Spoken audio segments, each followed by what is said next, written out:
بسم الله الرحمن الرحيم. ياسين والقرآن الحكيم إنك لمن المرسلين على صراط مستقيم تنزيل العزيز الرحيم لتنذر قوما ما أنذر آباؤهم فهم غافلون لقد حق القول على أكثرهم فهم لا يؤمنون إنا جعلنا في أعناقهم أغلالا فهي إلى الأذقان فهم مقمحون وجعلنا من بين أيديهم سدا ومن خلفهم سدا فأغشيناهم فهم لا يبصرون وسواء عليهم أأنذرتهم أم لم تنذرهم لا يؤمنون إنما تنذر من اتبع الذكر وخشي الرحمن بالغيب فبشره بمغفرة وأجر كريم إنا نحن نحيي الموتى ونكتب ما قدموا وآثارهم وكل شيء أحصيناه في إمام مبين واضرب لهم مثلا أصحاب القرية إذ جاءها المرسلون إذ أرسلنا إليهم اثنين فكذبوهما فعززنا بثالث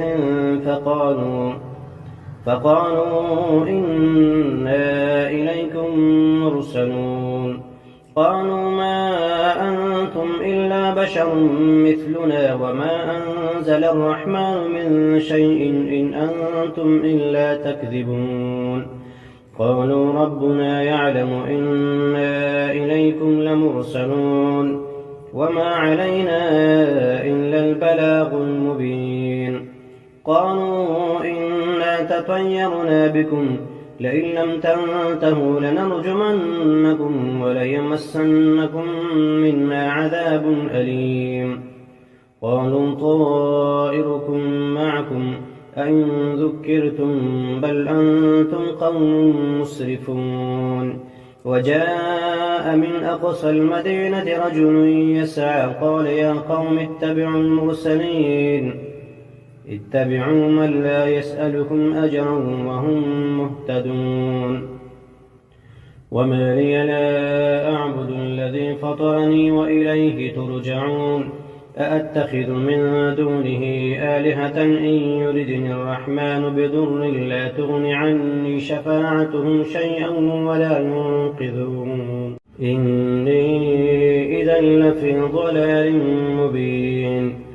إني آمنت بربكم فاسمعون قيل ادخل الجنة قال يا ليت قومي يعلمون بما غفر لي ربي وجعلني من المكرمين وما أنزلنا على قومه من بعده من جند من السماء وما كنا منزلين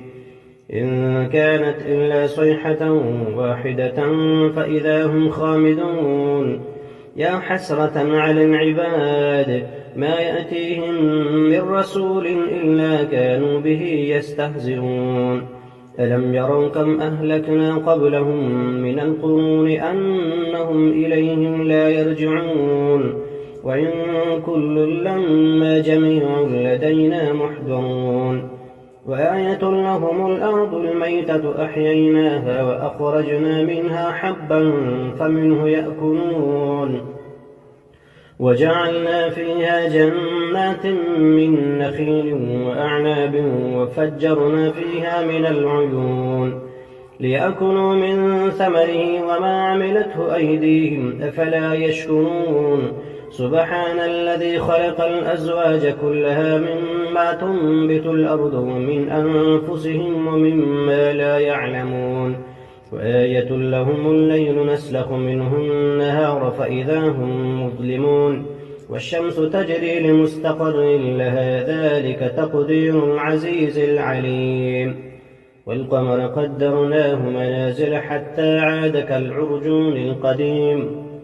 لا الشمس ينبغي لها أن تدرك القمر ولا الليل سابق النهار وكل في فلك يسبحون وآية لهم أنا حملنا ذريتهم في الفلك المشحون وخلقنا لهم من مثله ما يركبون وإن نشأ نغرقهم فلا صريخ لهم ولا هم ينقذون إلا رحمة منا ومتاعا إلى حين وإذا قيل لهم اتقوا ما بين أيديكم وما خلفكم لعلكم ترحمون وما تأتيهم من آية من آيات ربهم إلا كانوا عنها معرضين وإذا قيل لهم أنفقوا مما رزقكم الله قال الذين كفروا للذين آمنوا أنطعم من لم يشاء الله أطعمه إن أنتم إلا في ضلال مبين ويقولون متى هذا الوعد إن كنتم صادقين ما ينظرون إلا صيحة واحدة تأخذهم فهم يخصمون فلا يستطيعون توصية ولا إلى أهلهم يرجعون ونفخ في الصور فإذا هم من الأجداث إلى ربهم ينسلون قالوا يا ويلنا من بعثنا من مرقدنا هذا ما وعد الرحمن وصدق المرسلون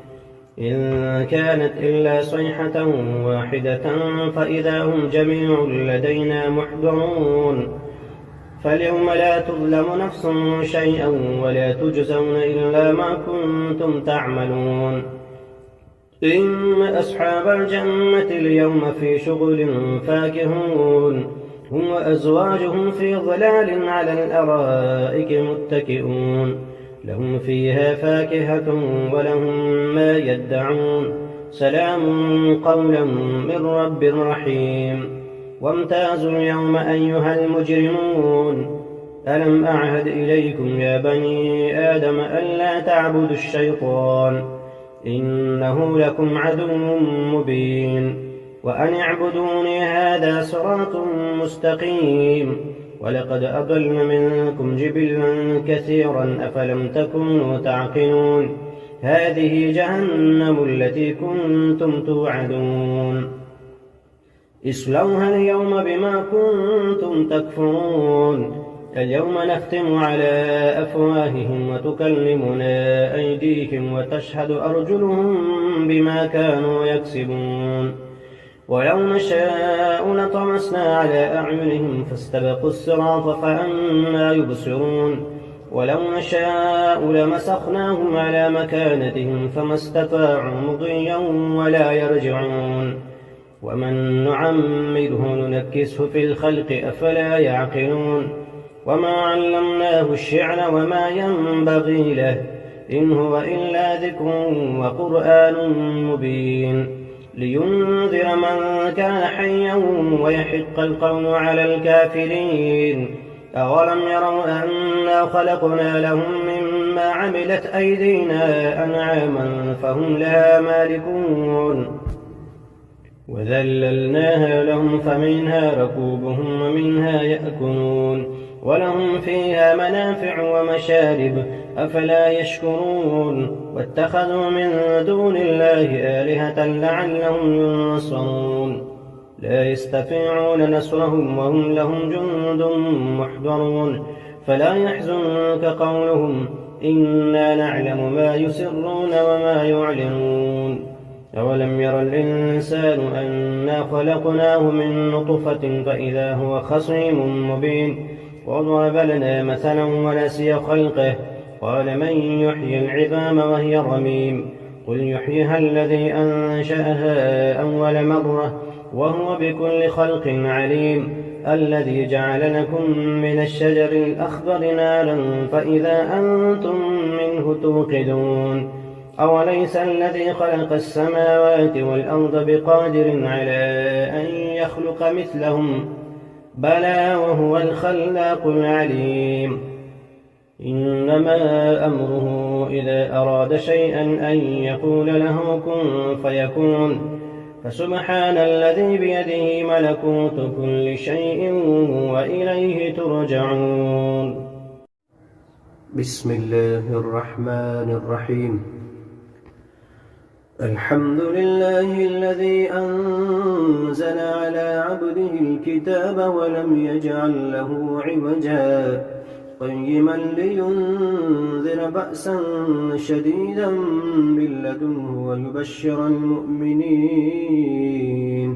ويبشر المؤمنين الذين يعملون الصالحات أن لهم أجرا حسنا ماكثين فيه أبدا وينذر الذين قالوا اتخذ الله ولدا ما لهم به من علم ولا لآبائهم كبرت كلمة تخرج من أفواههم إن يقولون إلا كذبا فلعلك باخع نفسك على آثارهم إن لم يؤمنوا بهذا الحديث أسفا إنا جعلنا ما على الأرض زينة لها لنبلوهم أيهم أحسن عملا وإنا لجاعلون ما عليها صعيدا جرزا أم حسبت أن أصحاب الكهف والرقيم كانوا من آياتنا عجبا إذ أوى الفتية إلى الكهف فقالوا ربنا آتنا من لدنك رحمة وهيئ لنا من أمرنا رشدا فضربنا على آذانهم في الكهف سنين عددا ثم بعثناهم لنعلم أي الحزبين أحصى لما لبثوا أمدا نحن نقص عليك نبأهم بالحق إنهم فتية آمنوا بربهم وزدناهم هدى وربطنا على قلوبهم إذ قاموا فقالوا ربنا رب السماوات والأرض لن ندعو من دونه إلها لقد قلنا إذا شططا هؤلاء قوم اتخذوا من دونه آلهة لولا يأتون عليهم بسلطان بين فمن أظلم ممن افترى على الله كذبا وإذ اعتزلتموهم وما يعبدون إلا الله فأووا إلى الكهف ينشر لكم ربكم من رحمته ويهيئ لكم من أمركم مرفقا وترى الشمس إذا طلعت تزاور عن كهفهم ذات اليمين وإذا غربت تقرضهم ذات الشمال وهم في فجوة منه ذلك من آيات الله من يهد الله فهو المهتد ومن يضلل فلن تجد له وليا مرشدا وتحسبهم أيقاظا وهم رقود ونقلبهم ذات اليمين وذات الشمال وكلبهم باسط ذراعيه بالوصيد لو اطلعت عليهم لوليت منهم فرارا ولملئت منهم رعبا وكذلك بعثناهم ليتساءلوا بينهم قال قائل منهم كم لبثتم قالوا لبثنا يوما أو بعض يوم قالوا ربكم أعلم بما لبثتم فابعثوا أحدكم بورقكم هذه إلى المدينة فلينظر أيها أزكى طعاما فليأتكم برزق منه وليتلطف ولا يشعرن بكم أحدا إنهم إن يظهروا عليكم يرجموكم أو يعيدوكم في ملتهم ولن تفلحوا إذا أبدا وكذلك أعثرنا عليهم ليعلموا أن وعد الله حق وأن الساعة لا ريب فيها إذ يتنازعون بينهم أمرهم فقالوا بنوا عليهم بنيانا ربهم أعلم بهم قال الذين غلبوا على أمرهم لنتخذن عليهم مسجدا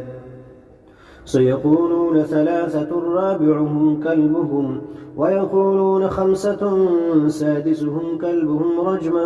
بالغيب ويقولون سبعة وثامنهم كلبهم قل ربي أعلم بعدتهم ما يعلمهم إلا قليل فلا تمار فيهم إلا مراء ظاهرا ولا تستفت فيهم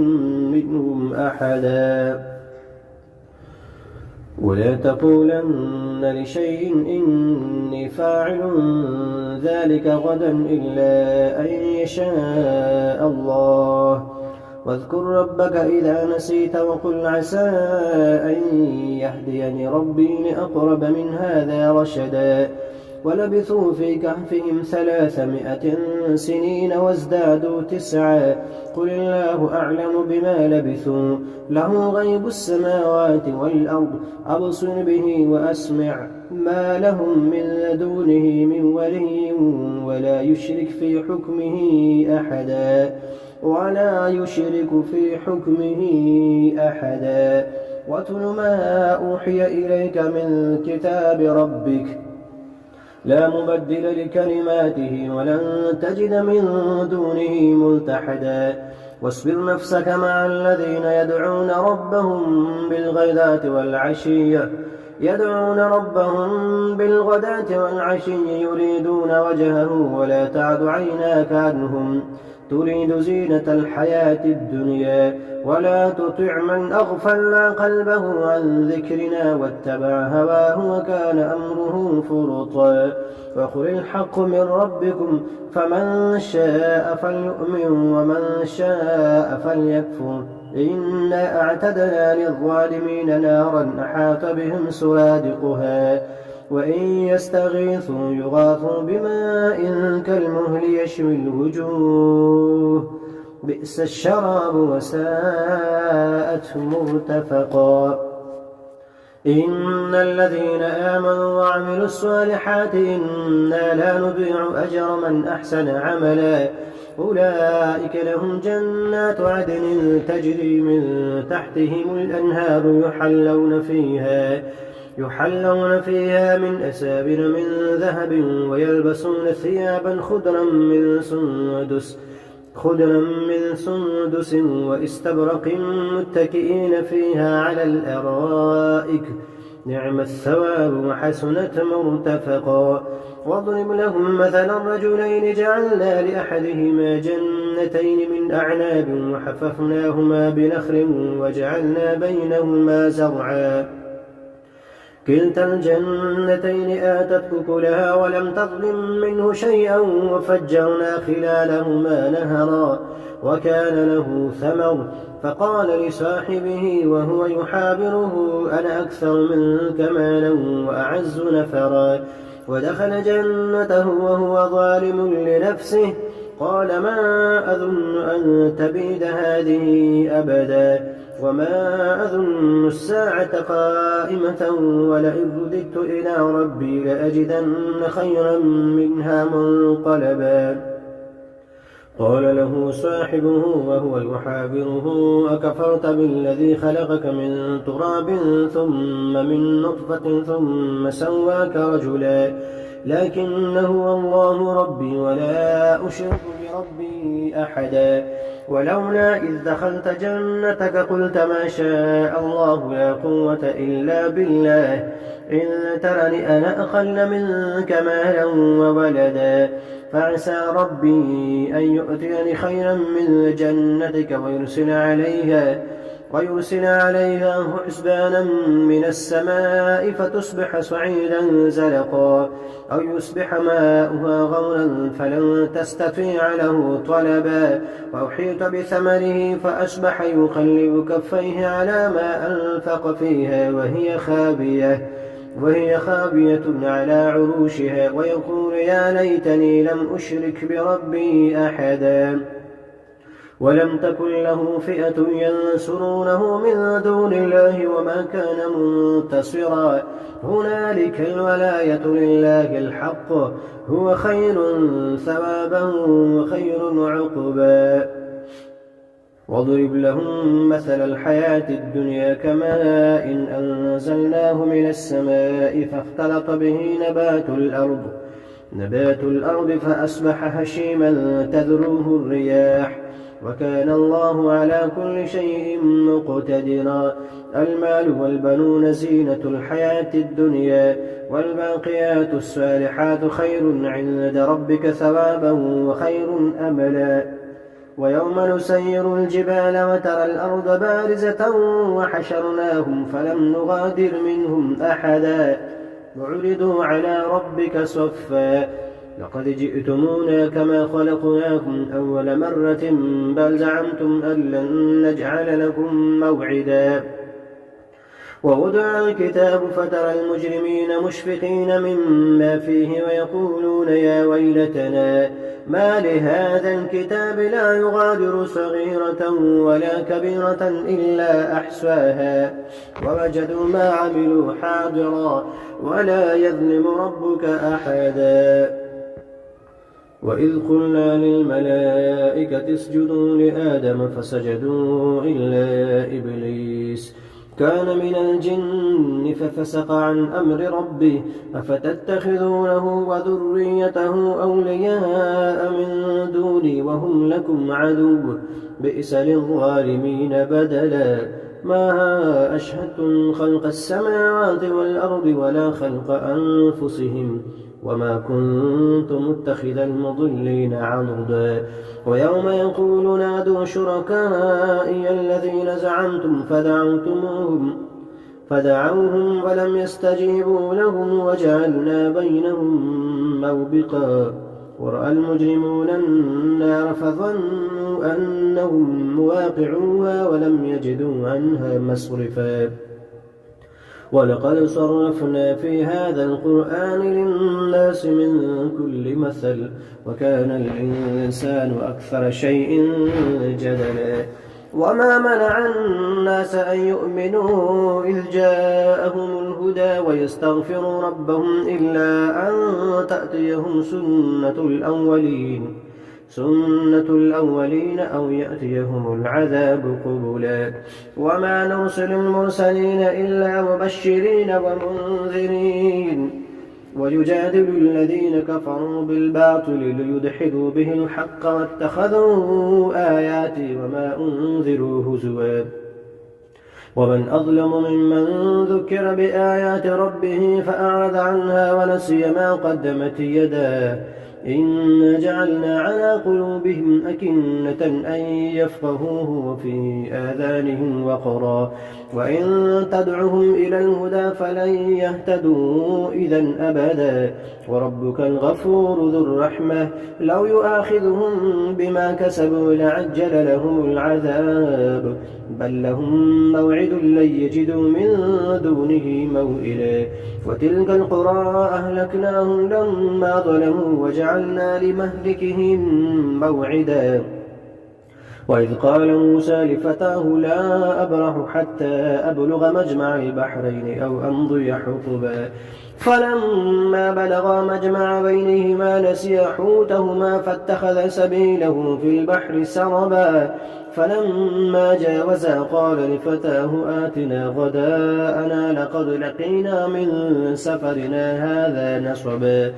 قال أرأيت إذ أوينا إلى الصخرة فإني نسيت الحوت وما أنسانيه إلا الشيطان أن أذكره واتخذ سبيله في البحر عجبا قال ذلك ما كنا نبغي فارتد على آثارهما قصصا فوجدا عبدا من عبادنا آتيناه رحمة من عندنا وعلمناه من لدنا علما. قال له موسى هل أتبعك على أن تعلمني مما علمت رشدا؟ قال إنك لن تستطيع معي صبرا وكيف تصبر على ما لم تحط به خبرا؟ قال ستجدني إن شاء الله صابرا ولا أعصي لك أمرا. قال فإن اتبعتني فلا تسألني عن شيء حتى أحدث لك منه ذكرا. فانطلقا حتى إذا ركبا في السفينة خرقها قال أخرقتها لتغرق أهلها لقد جئت شيئا إمرا. قال ألم أقل إنك لن تستطيع معي صبرا؟ قال لا تؤاخذني بما نسيت ولا ترهقني من أمري عسرا. فانطلقا حتى إذا لقيا غلاما فقتله قال أقتلت نفسا زكية بغير نفس لقد جئت شيئا نكرا.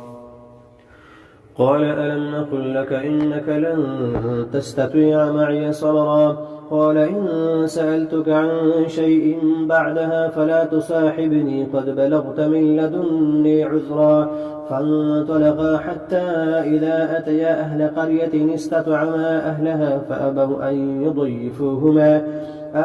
يضيفوهما فوجدا فيها جدارا يريد أن ينقض فأقامه. قال لو شئت لاتخذت عليه أجرا. قال هذا فراق بيني وبينك سأنبئك بتأويل ما لم تستطع عليه صبرا. أما السفينة فكانت لمساكين يعملون في البحر فأردت أن أعيبها وكان وراءهم ملك يأخذ كل سفينة غصبا. وأما الغلام فكان أبواه مؤمنين فخشينا أن يرهقهما طغيانا وكفرا فأردنا أن يبدلهما ربهما خيرا منه زكاة وأقرب رحما. وأما الجدار فكان لغلامين يتيمين في المدينة وكان تحته كنز لهما وكان أبوهما صالحا فأراد ربك أن يبلغا أشدهما ويستخرجا كنزهما رحمة من ربك وما فعلته عن أمري ذلك تأويل ما لم تستطع عليه صبرا. ويسألونك عن ذي القرنين قل سأتلو عليكم منه ذكرا. إنا مكنا له في الأرض وآتيناه من كل شيء سببا فأتبع سببا حتى إذا بلغ مغرب الشمس وجدها تغرب في عين حمئة ووجد عندها قوما. قلنا يا ذا القرنين إما أن تعذب وإما أن تتخذ فيهم حسنا. قال أما من ظلم فسوف نعذبه ثم يرد إلى ربه فيعذبه عذابا نكرا. وأما من آمن وعمل صالحا فله جزاء الحسنى وسنقول له من أمرنا يسرا. ثم أتبع سببا حتى إذا بلغ مطلع الشمس وجدها تطلع على قوم لم نجعل لهم من دونها سترا كذلك وقد أحطنا بما لديه خبرا. ثم أتبع سببا حتى إذا بلغ بين السدين وجد من دونهما قوما لا يكادون يفقهون قولا. قالوا يا ذا القرنين إن يأجوج ومأجوج مفسدون في الأرض فهل نجعل لك خرجا على أن تجعل بيننا وبينهم سدا؟ قال ما مكنني فيه ربي خير فأعينوني بقوة أجعل بينكم وبينهم ردما. آتوني زبر الحديد حتى إذا ساوى بين الصدفين قال انفخوا حتى إذا جعله نارا قال آتوني أفرغ عليه قطرا. فما استطاعوا أن يظهروه وما استطاعوا له نقبا. قال هذا رحمة من ربي فإذا جاء وعد ربي جعله دكا وكان وعد ربي حقا. وتركنا بعضهم يومئذ يموج في بعض ونفخ في السور فجمعناهم جمعا وعرضنا جهنم يومئذ للكافرين عرضا الذين كانت أعينهم في غطاء عن ذكري وكانوا لا يستطيعون سمعا أفحسب الذين كفروا أن يتخذوا عبادي من دوني أولياء إنا أعتدنا للكافرين نزلا قل هل ننبئكم بالأخسرين أعمالا الذين ضل سعيهم في الحياة الدنيا وهم يحسبون أنهم يحسنون صنعا أولئك الذين كفروا بآيات ربهم ولقائه فحبطت أعمالهم فلا نقيم لهم يوم القيامة وزنا إن الذين آمنوا ذلك جزاؤهم جهنم بما كفروا واتخذوا آياتي ورسلي هزوا إن الذين آمنوا وعملوا الصالحات كانت لهم جنات الفردوس نزلا خالدين فيها لا يبغون عنها حولا قل لو كان البحر مدادا لكلمات ربي لنفد البحر قبل أن تنفد كلمات ربي ولو جئنا بمثله مددا قل إنما أنا بشر مثلكم يوحى إلي أنما إلهكم إله واحد فمن كان يرجو لقاء ربه فليعمل عملا صالحا ولا يشرك بعبادة ربه أحدا.